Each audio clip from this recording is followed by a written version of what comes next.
l'idée de venir passer un dimanche comme ça pour quelque chose d'extraordinaire, c'est-à-dire la première assemblée régionale de fondation, la première assemblée de fondation du Parti québécois des Laurentides Nord. Alors, bravo, c'est historique.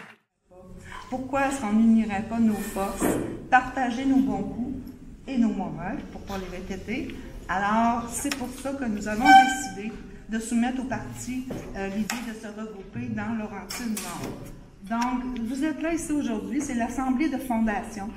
Donc, ça me fait extrêmement plaisir de voir, ça me touche beaucoup, de voir la réponse aujourd'hui que vous faites en venant assister à ce. D'abord, bonjour. Bonjour. Ça va bien? Très bien, merci beaucoup, j'imagine.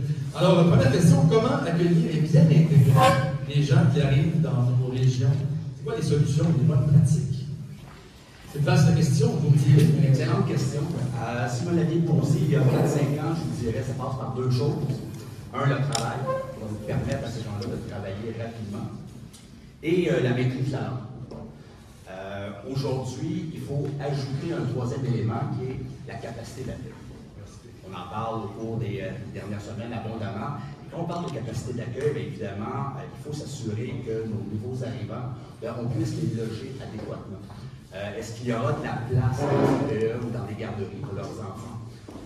On parle beaucoup ces temps-ci, la rentrée scolaire, qui manque d'enseignants. Donc, est-ce qu'on aura de la place pour les enfants pour les scolariser? Médecins de famille. Bref, il faut tenir compte de cette capacité d'accueil pour s'assurer qu'une intégration réussit. Et quand on parle évidemment de capacité d'accueil, on n'a pas le choix de regarder au niveau des seuils d'immigration.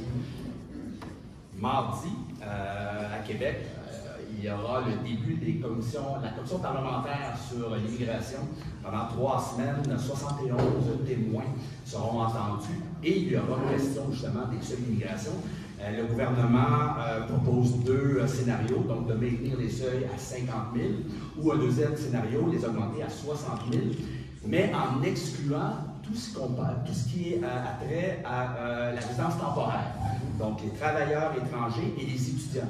Donc évidemment, si on inclut ces résidents temporaires, ce n'est pas 50, 60 000 qu'on va accueillir au cours des années à venir, mais ça tourne plutôt autour de 125, 150 000. Alors, est-ce qu'on a cette capacité de pouvoir loger tous ces gens-là, de pouvoir leur donner des services? On pense souvent, il faut savoir accueillir, mais il faut savoir accueillir dignement.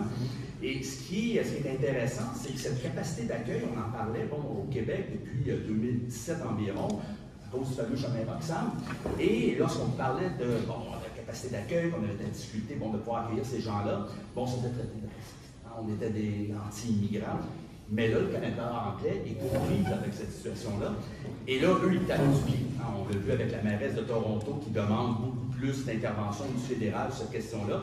Alors, j'ose espérer qu'on va adresser cette question-là adéquatement et qu'on pourra tenir compte des demandes du Québec en ce sens, parce que les objectifs du gouvernement fédéral d'accueillir au cours des prochaines années jusqu'à 500 000 nouveaux arrivants annuellement, je pense que c'est voué à l'échec et on se dirige vers un mur et le problème, c'est que les régions sont incapables d'accueillir dignement ces gens-là. Une question d'unité, en fait. Absolument. Pour ces gens-là. Absolument. Parfait. Merci. Vous êtes également, Stéphane, un ardent défenseur du français. Hein? Alors, comment en faire rayonner une culture francophone? Si je fais un lien entre le français et l'immigration, je vous raconte une anecdote, j'en avais parlé d'ailleurs un peu lorsqu'on m'avait présenté. 2010, ça fait quand même 13 ans. Je représente un client d'origine cubaine dans une procédure d'expulsion. Le juge, c'est une procédure à Montréal, c'était pas dans l'Ouest canadien. Le juge de l'immigration, un francophone, le procureur de la couronne de l'immigration, une francophone, je suis francophone. Malgré tout, le juge insistait pour que la procédure se fasse en anglais. Et donc, évidemment, j'ai contesté sa décision et a voulu retenir les cours fédérales, donc s'adresser à la Cour fédérale pour faire respecter notre droit de pouvoir procéder en français à Montréal. C'est un peu absurde d'être obligé de s'adresser à la Cour fédérale du Canada pour faire reconnaître notre droit de procéder en français. Bref, on a eu gain de cause. Malgré tout, c'est un combat de tous les jours. Pas plus tard que la semaine dernière, j'ai un dossier dans lequel la langue de procédure et le français, ça a été choisi, décidé depuis décembre 2022, et je reçois une requête du ministère uniquement en anglais. Alors, il faut contester, il faut évidemment se battre, et le problème, c'est qu'il y a très peu de mes collègues qui le font. Ils se disent, bon, ben c'est pas grave, on a reçu la requête en anglais, on va procéder en anglais, on ne se mettra pas à dos le tribunal, mais ça a des conséquences à long terme. Et c'est la raison pour laquelle le ministère ne respecte pas le français en matière d'immigration, et il faut continuer à se battre. Et il me reste encore beaucoup d'années, parce que c'est quand même 31 ans que je pratique, donc je suis plus près de la retraite que le début de ma carrière.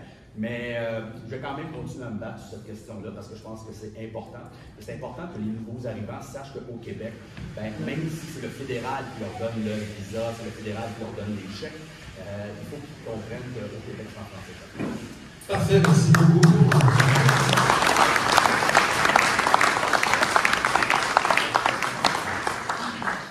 On va poursuivre avec Jordan, on va finir avec Poissonville tout à l'heure. Donc, Jordan, qu'est-ce que le CNJPQ au juste? Que fait-il dans le parti? Donc, vous m'entendez bien, Marianne? Oui. Il faut parler fort. C'est bon, parfait. Donc, le Comité national des jeunes du Parti québécois, c'est donc l'aide jeunesse du Parti québécois.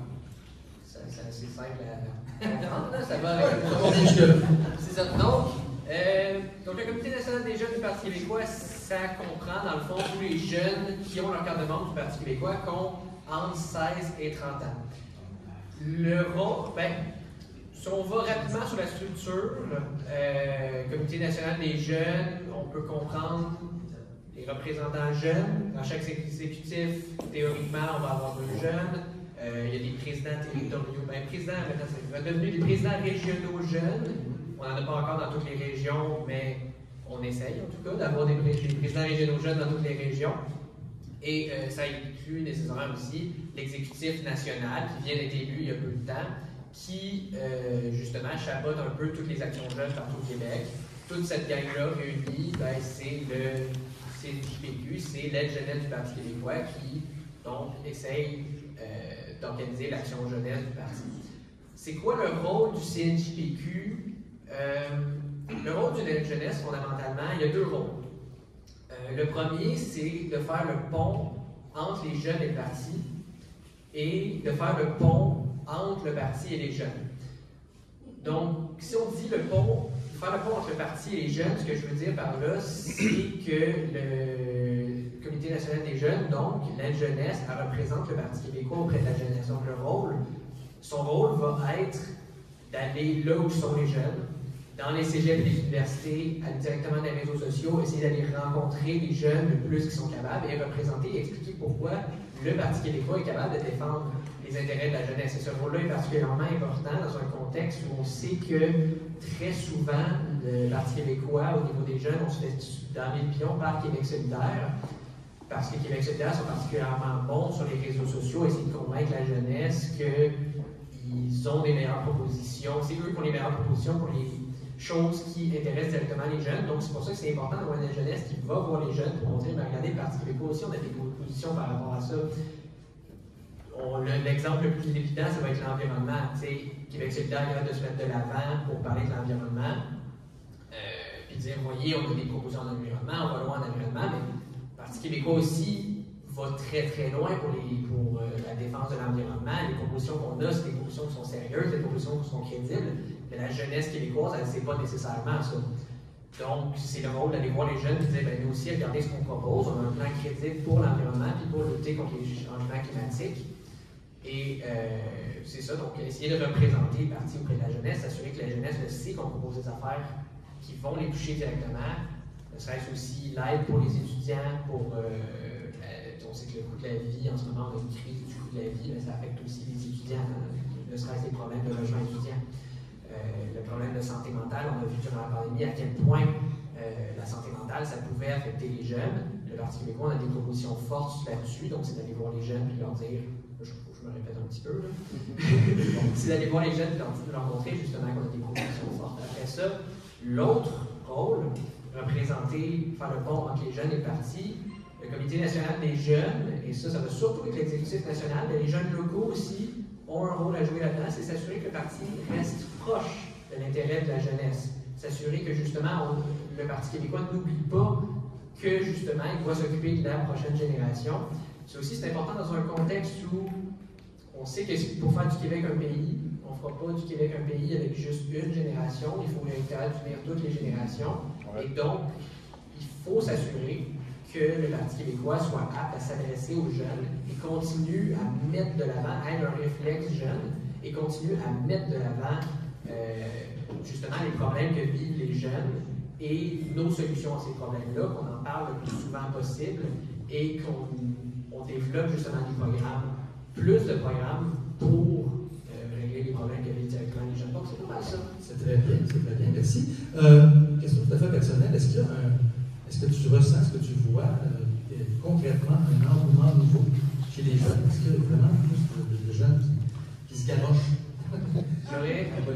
J'aurais deux façons. En politique ou au Parti québécois? Le Parti québécois, mais même se politiser. Se politiser plus généralement, je dirais que je vois aucune différence dans les dernières années. Depuis que moi je m'implique en politique, il y a à peu près toujours le même nombre de jeunes qui s'impliquent. Le Parti québécois, j'aurais deux réponses à donner. C'est sûr que, mettons, au niveau, j'avais les chiffres il n'y a pas si longtemps, au niveau des membres jeunes, on n'a pas vu une si grosse différence dans les dernières années. On n'a pas tant augmenté le nombre de membres jeunes. Ça, ce serait ma réponse purement, genre, y aller juste dans le logique, mais dans l'impression que ça me donne, on voit qu'en ce moment, il y a un plus grand engouement de la jeunesse péquiste. Je vais vous donner un exemple, en fait. Moi, je me souviens, je milite depuis à peu près 2017, fin 2017, début 2018, après la catastrophe qui avait été l'élection de 2018, là, vous étiez tous là. Après la catastrophe de l'élection de 2018, on se souvient, il y avait eu la démission de Philippe Couillard, qui il a démissionné, il était plus premier ministre, il a démissionné de son poste de député. Donc, il y a eu une élection partielle à Roberval. Le Comité national des jeunes avait fait un appel à tous les jeunes. Hey, est-ce que vous voulez venir faire du porte-à-porte et nous aider dans Roberval? À cette époque-là, j'avais été le seul. Je suis le seul jeune qui avait levé la main. J'étais le seul et unique jeune qui avait réussi, qui avait embarqué dans un char.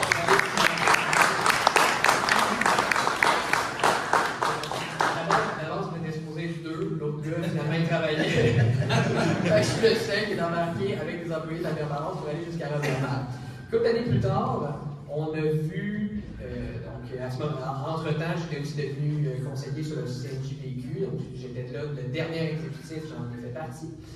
On a eu la démission nécessairement de Catherine Fournier dans Marie-Victorin, ce qui a provoqué l'élection partielle dans Marie-Victorin, puis on a réussi quand même à organiser des listes de porte-à-porte avec les jeunes, puis on était capable à tous les fins de semaine d'avoir 15, 20, 25 jeunes. On voyait déjà qu'on avait été capable d'aller chercher les jeunes, on avait été capable de mobiliser nos jeunes. On faisait des gros efforts là, pour avoir le plus de monde possible. Puis là, évidemment, on l'a perdu, ça a été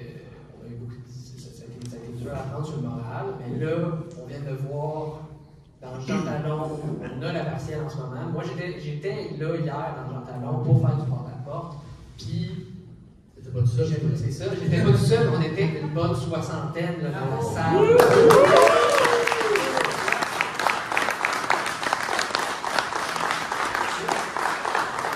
Moi, je l'ai vu, l'augmentation concrète depuis ce temps-là de comment il y a plus de jeunes en ce moment. Mais les jeunes du Parti québécois sont plus motivés. On est capable beaucoup plus de remplir les poches, justement. Tu sais, ça se fait en ce moment. Je me souviens quand j'ai commencé à être sur le Comité national des jeunes, on avait tellement de misère à trouver des présidents régionaux jeunes. Là, il y en a qui lèvent la main pour venir. Donc, je dirais que oui, on remarque un engouement chez nos jeunes. Nos jeunes sont de plus en plus motivés, mais il faut qu'on continue d'aller faire un effort pour aller voir les jeunes, pour déjà qui s'intéressent à ce qu'on fasse, mais les amener militer au Parti québécois. Il y a un effort qui doit continuer d'être fait, parce que c'est ça, il faut qu'on soit capable de vendre plus de cartes de membres à des jeunes, qu'on soit capable d'en amener des nouveaux, mais on peut être optimiste aussi et voir qu'il y a une augmentation. Les jeunes participent plus qu'avant. C'est ce que je voulais savoir, c'est ce que je sens aussi un peu. Donc, comment le Conseil national des jeunes peut nous aider ici dans les Laurentides? C'est sûr que là, c'est ça, il y a une élection CNJPQ, puis justement, j'ai pas été élu, comme je m'étais présenté comme président, j'ai pas été élu.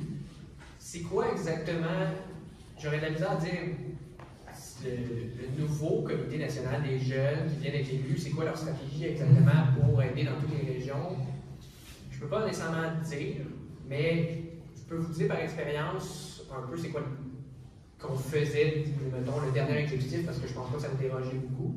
C'est sûr que le national des jeunes, ce qu'il peut faire, c'est aider en fait les jeunes localement. Les jeunes qui sont déjà implantés, vous en avez de toute façon, vous en avez des jeunes dans Laurentides-Nord, rencontrés, il y en a plusieurs que je connais.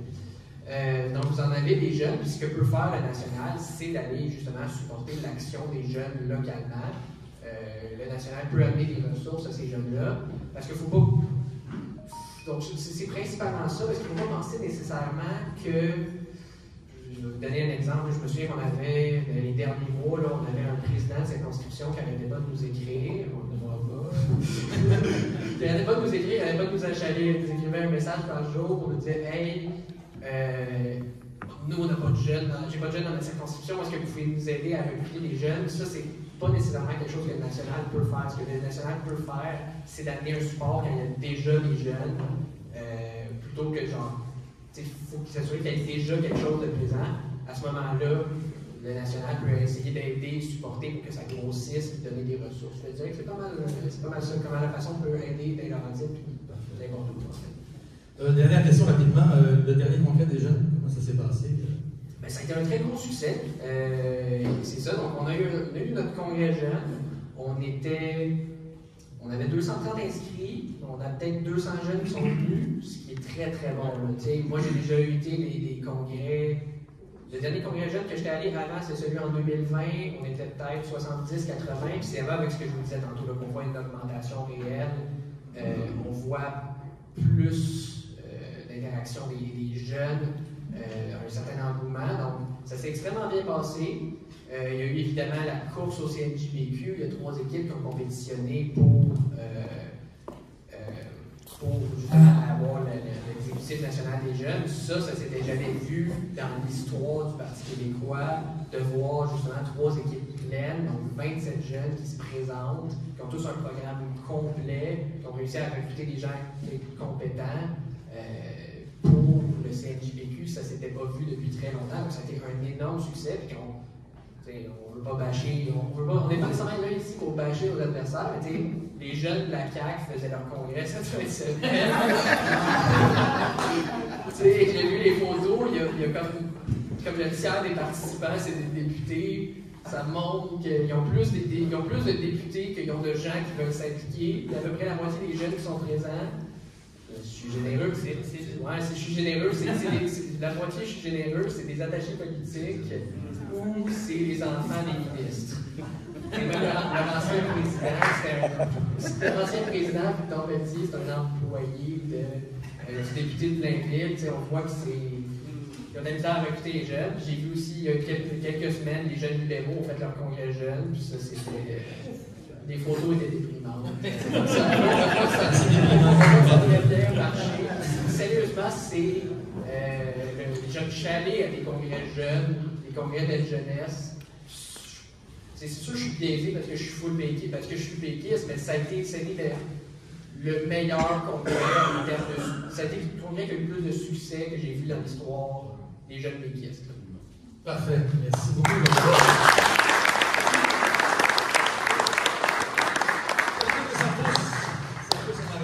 Ça fait plaisir. Sandrine Michon, bonjour. Bonjour. Alors, question à toi. Comment favoriser l'engagement des femmes? On parlait des jeunes, mais il y a des femmes là-dedans aussi. L'engagement des femmes et des jeunes en politique. Comment toi, tu y arrives? C'est le chemin que tu as parcouru maintenant. D'abord, j'aimerais prendre le temps, Martin, qui me permet de saluer tout le monde ici présent aujourd'hui. J'espère que vous avez passé un bel été. On est vraiment contents de vous retrouver, de revoir tous ces beaux visages-là qui nous ont été d'une aide très précieuse dans la dernière année, aussi à la dernière année qui était une année électorale. Donc, une main d'applaudissement à tous vous ici présents aujourd'hui.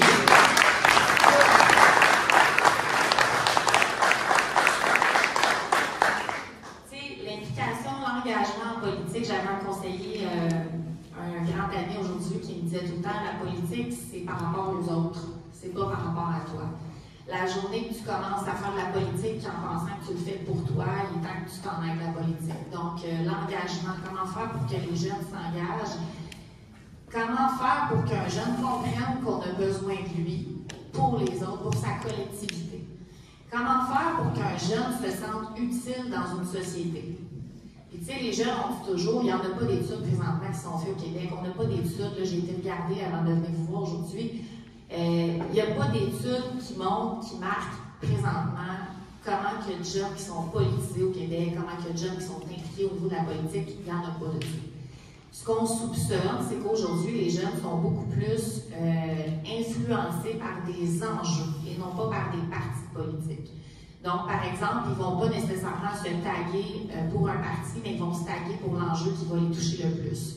On va passer, par exemple, aux enjeux environnementaux, l'adaptation au changement climatique, ça, c'en est un.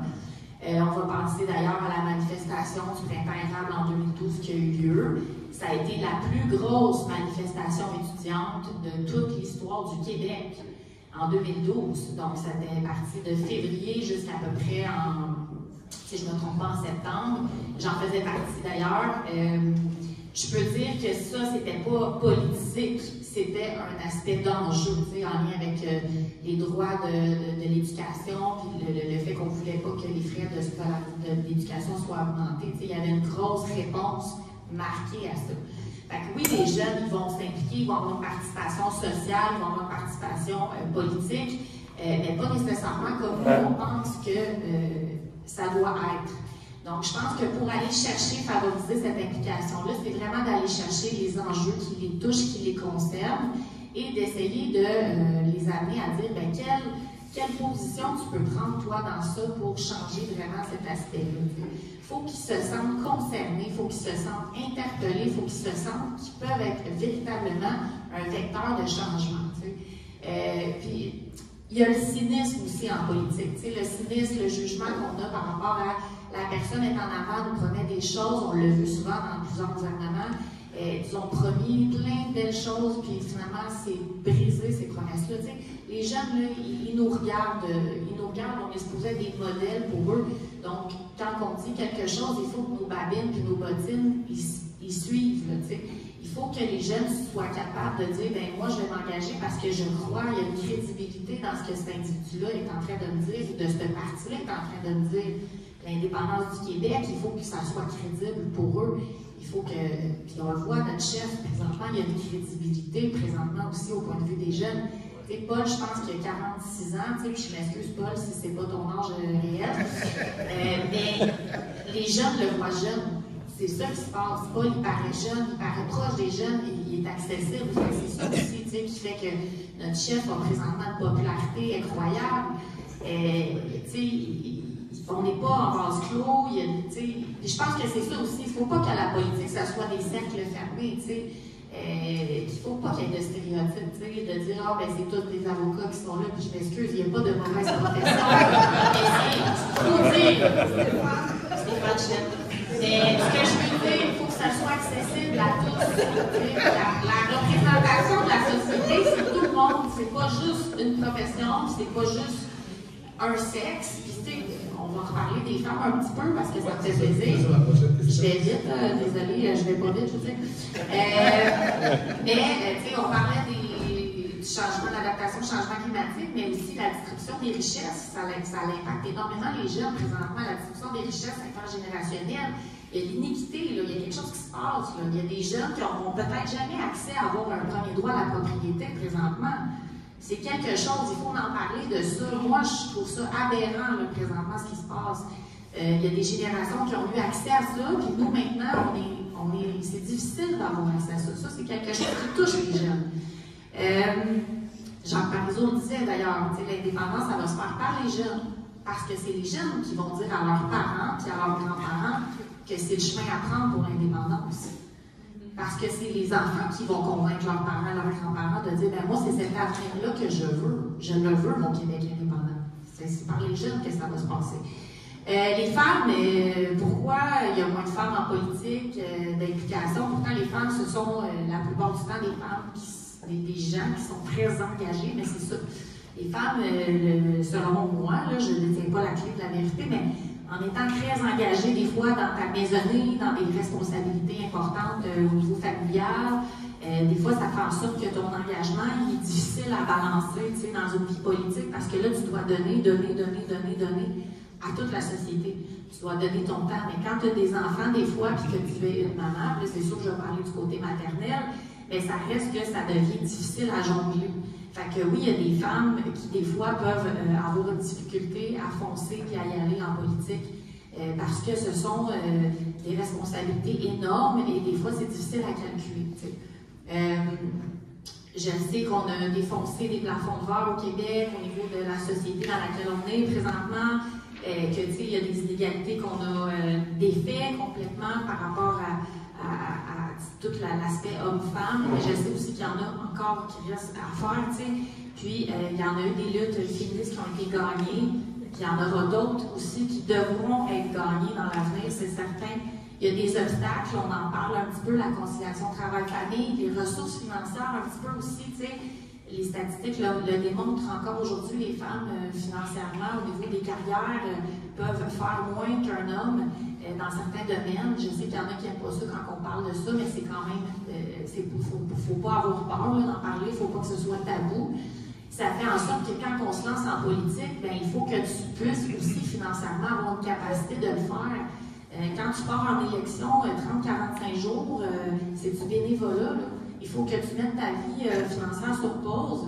Il faut que tout ton temps que tu prends, c'est du bénévolat que tu fais. Donc ça aussi, il y a un aspect important, l'aspect financier.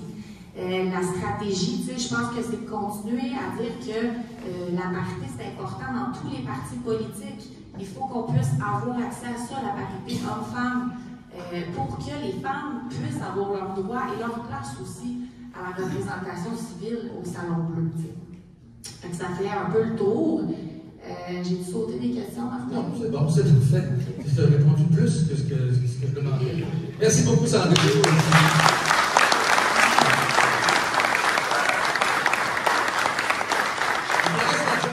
L'argent que tu envoies à Ottawa s'en va pour subventionner les pétrolières, pour construire des infrastructures qui servent les pétrolières. Le transport des énergies fossiles, tu le payes, toi, en tant qu'environnementaliste québécois.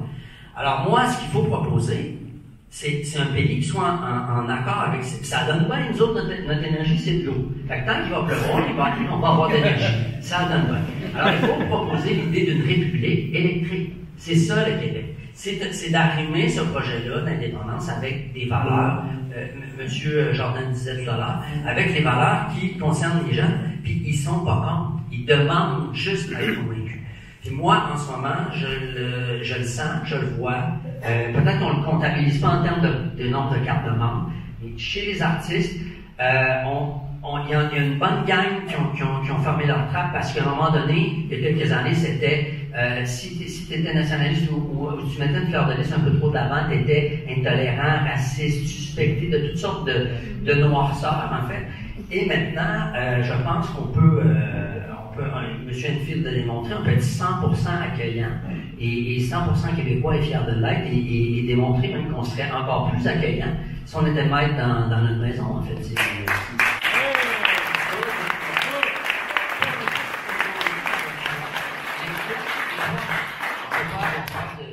De convaincre les plus jeunes en disant, ouais, puis moi, à un moment donné, je me suis tanné moi-même parce que j'étais tanné de me répéter. Là, j'ai pris une petite pause. Puis là, ça ne me dérange pas de recommencer à expliquer pourquoi aux plus jeunes, ou même aux nouveaux arrivants, pourquoi c'est pertinent. Puis d'ailleurs, un argument, la réponse la plus simple en indépendance. Moi, pourquoi il faut faire l'indépendance? La réponse la plus simple, c'est pourquoi pas.